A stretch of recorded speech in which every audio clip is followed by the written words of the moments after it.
যে আমরা প্রথমে দেখো এর মধ্যে কি নিয়েছিলাম, পানি।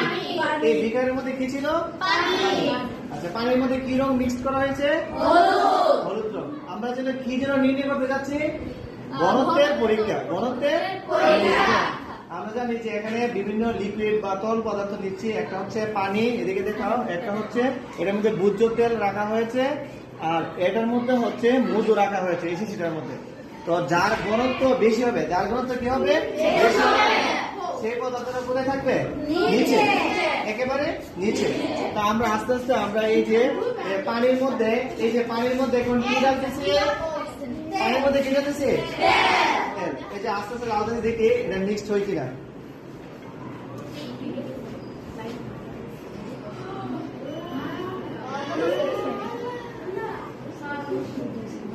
এখন তোমরা দেখছেন যে এই যে পানির লেয়ারটা আছে কোথায়, নিচে।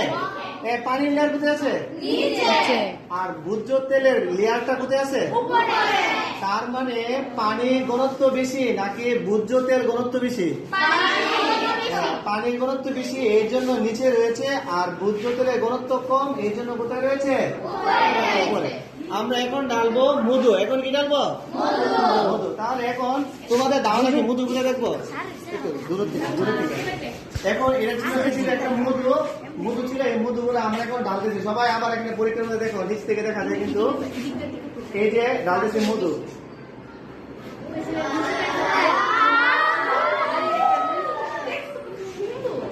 এখন এখন এই যে আমাদের মধুর ঘনত্ব কি বেশি নাকি কম, বেশি। যার কারণে মধুর যে লেয়ার, এই লেয়ারটা কোথায় আছে, একদম নিচে।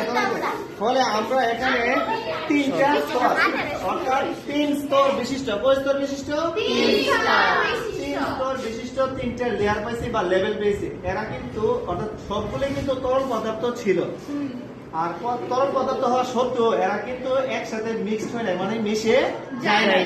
যার যার স্তর লেভেল বরাবর আছে, এবং যার ঘনত্ব বেশি তার শেষ ওই পদার্থটা নিচে আছে, অর্থাৎ মধু সবার নিচে আছে।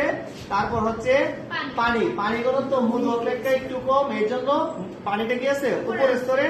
আর সবার উপরে আছে কি ভোজ্য তেল, অর্থাৎ ওই তেলটা আছে কি সবার উপরে।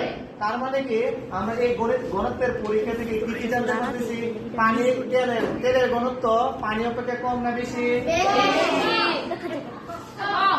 আবার প্রশ্ন করতেছি যে পানি অপেক্ষা তেলের ঘনত্ব কম না বেশি, আর মধু অপেক্ষা পানির ঘনত্ব কম না বেশি, বেশি। কিভাবে হলো, কম হয়েছে, কারণ কম হওয়ার কারণে এটা উপরে আছে, আর সবচেয়ে বেশি ঘনত্ব কার, এর জন্য মধু কি আছে, নিচে আছে। তাহলে আমরা দেখছি 3টা স্পষ্ট লেয়ার যে একেবারে পরিপূর্ণ ভাবে দেখা যাচ্ছে। যদি গ্লিসারিন আনা সম্ভব হতো তাহলে আমরা গ্লিসারিনেরও ওই পরীক্ষাটা করতে পারতাম। তোমরা 1 লাখ জন করে দেখতে পারো।